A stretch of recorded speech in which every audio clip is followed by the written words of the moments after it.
बिस्मिल्लाहिर्रहमानिर्रहीम। अस्सलाम वालेकुम। आज का हमारा टॉपिक है special theory of relativity. Students, Einstein ने 1905 के अंदर अपनी स्पेशल थ्योरी ऑफ रिलेटिविटी को प्रेजेंट किया था। और ये एक ऐसी थ्योरी थी कि जिसने क्लासिकल फिजिक्स के बहुत सारे कॉन्सेप्ट्स को चेंज कर दिया। ठीक है, बल्कि ऐसा भी कह सकते हैं कि जिन पे क्लासिकल फिजिक्स ऐसे प्रॉब्लम्स पे फेल हो रही थी, उसको क्लासिकल उसको आइंस्टाइन की स्पेशल थ्योरी ऑफ रिलेटिविटी ने सॉल्व कर दिया। तो ये थ्योरी अब क्या कहती है, इसको ज़रा समझते हैं।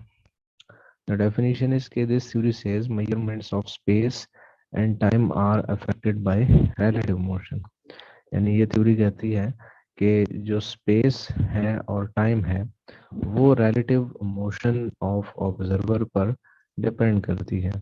स्पेस का मतलब यहाँ पर हम लेंथ ले सकते हैं, यानी कि अगर आप लेंथ मेजर करें या अपनी किसी क्लॉक के साथ आप टाइम मेजर करें, तो क्लासिकल फिजिक्स में तो हम कहते थे कि ये एक कांस्टेंट चीज़ है। लेंथ किसी भी चीज़ की, चाहे आप भागते हुए मेजर करें या रुके हुए, दोनों केसेस में आप कहते थे लेंथ तो एक चीज नहीं होती है, वो तो कोई चेंज नहीं होती। ठीक है, अगर एक गाड़ी की लेंथ है तो गाड़ी मूव कर रही हो तो गाड़ी छोटी तो नहीं हो जाती। लेकिन ये थ्योरी रहती है नहीं, ऐसा ही है। अगर आप मूविंग यानी किसी स्पीड के साथ मूव कर रहे हैं और वो speed close to the speed of light है, तो जो आप लेंथ मेजर करेंगे वो उतनी नहीं रहेंगी जितनी तब थी जब आप रेस्ट पे थे या आप बहुत स्लो थे।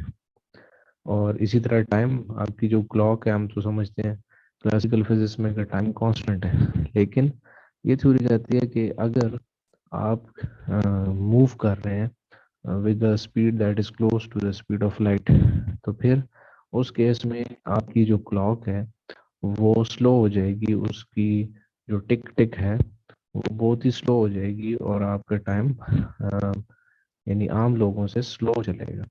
तो अगेन बड़ी इंटरेस्टिंग थ्योरी है और इसी थ्योरी की बेस के ऊपर मॉडर्न फिजिक्स जो है वो बिल्ड हुई है। तो अब हम देखते हैं कि इस थ्योरी को हम स्पेशल क्यों कहते हैं। तो स्पेशल इसलिए कहते हैं कि ये theory special case of reference frames को डील करती है। और वो स्पेशल फ्रेम्स कौन से हैं, उनको हम कहते हैं इनर्शियल फ्रेम्स ऑफ रेफरेंस।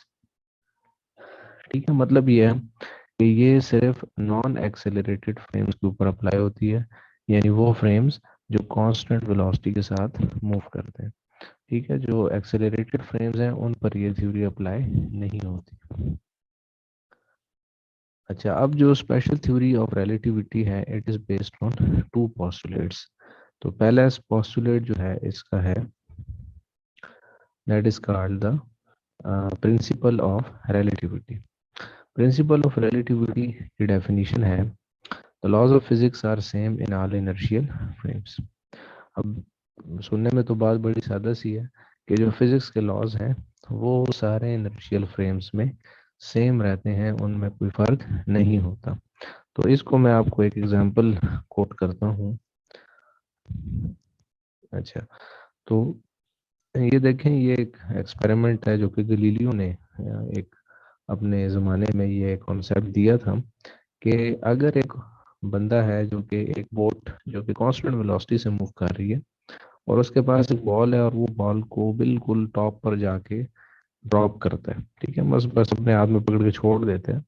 तो आपके ख्याल में क्या है, ये बॉल इस बोट के सेंटर में गिरेगी या नहीं गिरेगी? तो जी, आपका ख्याल आई थिंक ठीक है कि बिल्कुल ये इसके सेंटर में ही गिरेगी। तो ऐसा ही होना चाहिए, क्योंकि जो ऑब्जर्वर है उसकी वेलोसिटी कांस्टेंट है।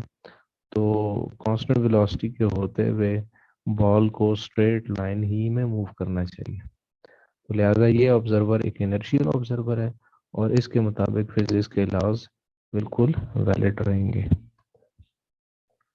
अच्छा, लेकिन अब अगर एक और ऑब्जर्वर है, फॉर एग्जांपल, और ये जो है, ये फॉर एग्जांपल साहिल पर रेस्ट के ऊपर खड़ा है। ठीक है, बिल्कुल ये मूव नहीं कर रहा और ये देख रहा है, बाहर से देख रहा है बोट को। तो ये तो देखेगा कि जो बोट है वो मूव कर रही है। विद कांस्टेंट वेलोसिटी, और जो इस बंदे के पास जो बॉल है उसको भी एक वेलोसिटी इनिशियली मिल जाएगी इन हॉरिजॉन्टल डायरेक्शन।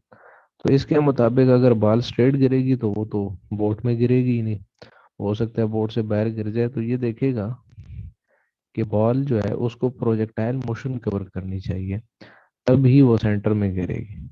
क्यों? क्योंकि बॉल की भी उतनी ही वेलोसिटी होगी जी हॉरिजॉन्टल डायरेक्शन में जितनी की बोट की है। ठीक है, तो इसके मुताबिक उसको प्रोजेक्टाइल मोशन कवर करना चाहिए, और ऐसा ही होगा। इसके ऑब्जर्वेशन के मुताबिक बॉल गिरेगी तो उधर ही, मतलब सेंटर ही में गिरेगी, ये भी देख रहा होगा। लेकिन जो रीजन है इसकी वो डिफरेंट होगी थोड़ी सी, और वो रीजन फिजिक्स के लॉस के मुताबिक होगी। और इस ऑब्जर्वर के मुताबिक बॉल को स्ट्रेट जाना चाहिए, तो लिहाजा इसको भी स्ट्रेट ही नजर आएगी। ठीक है, तो दोनों केसेस में दोनों ऑब्जर्वर्स के मुताबिक लॉज ऑफ फिजिक्स में कोई कॉन्ट्राडिक्शन नहीं होगी। इनके अपने अपने फ्रेम ऑफ रेफरेंस में लॉज ऑफ फिजिक्स उसी तरह अप्लाई होंगे जिस तरह होने चाहिए। ठीक है, तो यही बात लिखी है कि it means all laws of physics are absolute universal और same for all inertial observers. Laws of physics में कोई चेंज नहीं आती, जितने भी इनर्शियल ऑब्जर्वर हैं सबके लिए फिजिक्स सेम रहती। ओके, तो यही बुक में इस बात को यूं लिखा है कि let any kind of experiment such as mechanical, thermal, optical or electrical is performed in a lab, then according to principle of relativity same results will be obtained if the same experiments are performed in a lab moving with constant velocity। इसका मतलब है कि अगर आप अपने let's suppose physics की lab में school के अंदर एक एक्सपेरिमेंट करते हैं कोई प्रिज्म से रिलेटेड लाइट का, तो अगर वो एक्सपेरिमेंट आप किसी मूविंग लैब के अंदर करें, मसलन एक गाड़ी है जो कांस्टेंट वेलोसिटी से मूव कर रही है, और आप उसके अंदर वही एक्सपेरिमेंट परफॉर्म करें मूविंग लैब में, बेशक उसकी स्पीड जितनी भी हो, तो आपके रिजल्ट्स में कोई फर्क नहीं आएगा। ऐसा नहीं होगा कि आप कहेंगे क्योंकि मैं मूव कर रहा हूँ तो लिहाजा मेरी मूविंग स्पीड की वजह से फिजिक्स के लॉज में कोई चेंज आएगी, ऐसा नहीं होगा। you will have the same results in your school lab as well as in a lab which is moving at constant velocity। ठीक है, तो ये वो कॉन्सेप्ट है। यानी यूं समझ लें कि इस पोस्टुलेट के मुताबिक फिजिक्स में रेस्ट में और यूनिफॉर्म वेलोसिटी में कोई फर्क नहीं है, बस जो चीज़ रेस्ट पे होगी वही चीज़ आपको ऑब्जर्वेशन मिलेगी eight uniform velocity, constant velocity. और इसी तरह एक एग्जांपल आपकी बुक में ये भी लिखी है, pouring of tea in an airplane moving with constant velocity is same as that on earth. तो ये भी वही बात है जो हमने शिप वाली एग्जांपल देखी है, उससे मिलती जुलती है कि अगर आपके पास, यानी आप अपने घर में बैठे हैं और आप कहते हैं कि मैं टी पॉट से इसमें कप में जो है ना वो टी को पुट करता पोर करता हूँ, तो आप देखेंगे कि वो जो टी है वो बिल्कुल सीधी जो है ना वो कप के अंदर ड्रॉप होगी। ठीक है, लेकिन अगर आप कहते हैं कि एक आप किसी दिन किसी एरोप्लेन के अंदर मूव कर रहे हैं, ठीक है, और आप कहते हैं कि मैंने मूविंग एरोप्लेन में चाय पीनी है, और लेट्स सपोज उसकी स्पीड है 1000 किलोमीटर पर आवर एरोप्लेन की। ठीक है, तो आप एरोप्लेन की स्पीड हालांकि अच्छी भली ज़्यादा है, यहाँ पे तो आप घर में तो आप अपने कुर्सी पे बैठ के रेस्ट पे देख चाय पी रहे थे, और यहाँ पर आप इतनी स्पीड से जा रहे हैं और आप कप में चाय डालने लगे हैं, तो क्या अब भी आपके कप में उसी तरह चाय गिरेगी सीधी जिस तरीके से आपके घर में थी? तो इसका आंसर है यस। ठीक है, मूविंग एरोप्लेन में भी चाय जो है आपकी बिल्कुल स्ट्रेट फॉल करेगी into the cup, just like when you are sitting in your home at rest. तो यही इसी पॉइंट को हम कहते हैं कि लॉज ऑफ फिजिक्स जो हैं वो सेम रहते हैं सारे इनर्शियल ऑब्जर्वर्स के लिए।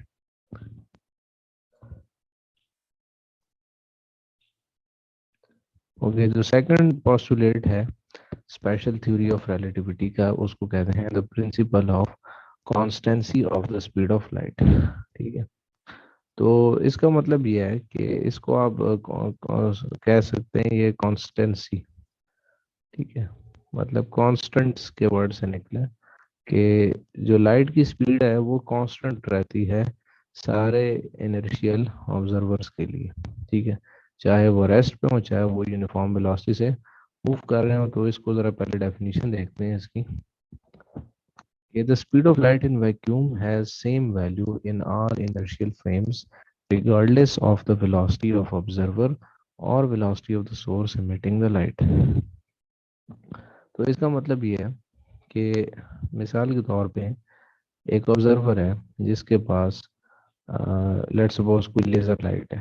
ठीक है, तो अगर वो लेजर इमिट करेगा उससे, तो उसकी स्पीड कितनी होगी? लाइट की स्पीड आपको हम उससे सी से डिनोट करते हैं। वैक्यूम में लाइट की स्पीड होती है 3 × 10⁸ तो आइंस्टाइन ने बड़ी अजीब बात कही। वो कहता है कि अगर एक ऑब्जर्वर है वो रेस्ट पे और वो इस लाइट की स्पीड को मेजर करे, चाहे किसी भी एक्सपेरिमेंट से करे किसी भी तरीके से करे, तो वो कहेगा कि वो तो चले लाइट की यही स्पीड मेजर करेगा ना, यानी 3 × 10⁸मीटर पर सेकंड। लेकिन वो कहते हैं अगर एक और ऑब्जर्वर है जो लाइट ही की डायरेक्शन में खुद भी जा रहा है और उसकी लाइट की लाइट की स्पीड 3 × 10⁸ है, बेशक इस ऑब्जर्वर की स्पीड अपनी कितनी हो 2 × 10⁸मीटर पर सेकंड, मिसाल के तौर पे, तब भी ये लाइट की यही स्पीड मेजर करेगा। यानी ये ऐसा नहीं है कि ये कहेगा कि लाइट की स्पीड तो कम है क्योंकि मैं खुद अच्छी भली स्पीड से मूव कर रहा हूँ। ये कहेगा लाइट की उतनी स्पीड है जितनी आपने मेजर की थी ऑब्जर्वर बी ने। ठीक है, तो और अगर ये लाइट की डायरेक्शन में मूव कर रहे हैं तब भी ये यही ऑब्जर्व करेगा, वे मूव कर रहे हैं तब भी यही मूव करे ऑब्जर्व करेगा। लाइट की स्पीड सब ऑब्जर्वर्स के लिए सेम रहती है।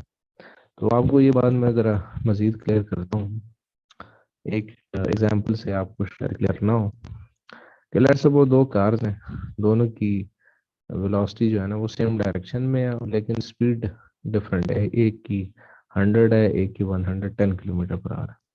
तो अब इस कार को क्या लगेगा, इस वाली को, इसको लगेगा कि नीचे वाली कार की स्पीड कितनी है, क्योंकि सेम डायरेक्शन है तो रिलेटिव वेलोसिटी माइनस हो जाती है। 110 माइनस 100 10 km/h। ठीक है, इसको लगेगा इस कार को कि इसकी स्पीड सिर्फ 10 km/h है। क्यों? क्योंकि वो खुद उस डायरेक्शन में मूव कर रही है जिस डायरेक्शन में नीचे वाली कार मूव कर रही है। ठीक है, लेकिन अगर एक कार ऑपोजिट डायरेक्शन में मूव हो रही हो, ठीक है, ये वाली, तो इसकी स्पीड लेट्स वो 10 km/h है और इसकी 100 है। तो अब इस कार को क्या लगेगा, इस वाली कार को, कि सामने वाली कार की स्पीड कितनी है 100 प्लस 10, 110 km/h। तो ये तो जनरल कॉन्सेप्ट है ना कि अगर आप सेम डायरेक्शन में जा रहे हो तो आपको रिलेटिव स्पीड सब्ट्रैक्ट होती है और ऑपोजिट में हो तो ऐड हो जाती है। लेकिन लाइट के केस में ऐसा नहीं है। लाइट की डायरेक्शन में बेशक मूव कर रहे हैं, लाइट की डायरेक्शन से वे मूव कर रहे हैं, जितनी मर्जी स्पीड से मूव कर रहे हैं, आप लाइट की एक ही स्पीड मेजर करेंगे चाहे आपकी स्पीड जितनी भी हो। क्लियर है? सो ये इसको कहते हैं principle of constituency of the speed of light. और ये बड़ा इम्पोर्टेंट कॉन्सिक्वेंस होंगे इस थ्योरी को अगर आप एक्सेप्ट कर लें ऑब्वियसली साइंस की बेस पे। और वो ये है कि हम इसी की बेस पे देखेंगे कि जो ऑब्जर्वर मूव करता है उसके लिए लेंथ कॉन्ट्रैक्ट हो जाती है और जो ऑब्जर्वर मूव करता है उसके लिए टाइम और मास जो है वो भी डायलेट हो जाते हैं, वो इंक्रीज हो जाते हैं। तो ये हम आगे पढ़ेंगे जो कॉन्सिक्वेंसेस हैं स्पेशल थ्योरी ऑफ रिलेटिविटी के टॉपिक के अंदर। तो अब आखिर में हम इससे रिलेटेड देखते हैं कि पेपर में कुछ जो क्वेश्चन आ सकते हैं वो ऐसा हो सकता है कि what are the postulates of the special theory of relativity।